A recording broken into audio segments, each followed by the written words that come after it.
Ibiro kinde makambi ma Shanta Gold to ramoni pogido lesen mar kunyo mula e gweng' mar Amula kata dok ni gisenyiso dwaro matayo chenro ma kunyo mula kanyo. Jodak go wacho ni gidak gi luoro kod kiondko ni mar ok giyango kama kambino biro dhie nyime gitayo chenro mage kanyo kata ibiro winj ywak gi kendo chunge. Burano ibiro chak winji tarik 23 mar dwe mar 10 higani kinde limbe mar apisas mag mwandu mikunyo bwo lowo kod tend kaunti ma Siaya e gweng' mar Amula.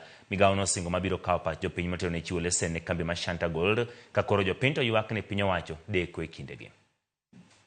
Koro waduoge doho ma Siaya ka nikech wan kod adier ni doho ni bro konyowa. Wasebedo gi kwe ka watiyo gini orewa joma wuok Western, joma wuok Nyanza ku wasebedo kwa tiyo gi kwe.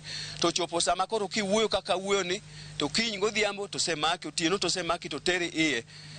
Gini okwaneno kabernwa. Omiyo wan gi kwayo ni ka giwinjowa to giwenwa thuolo wadak kaka nyocha wadak. Ng'ata nang'eni katiba ma Kenya wacho wuon lo ka ng'ato dwaro gimoro kuomi to biro to wuoyo kodi ine miwinjori kode mondo yiene kati tamuri kitamuri ni ng'ato ok ng'iew gwendi ok onyal chuni no mako gwendi gi thuon titamuri.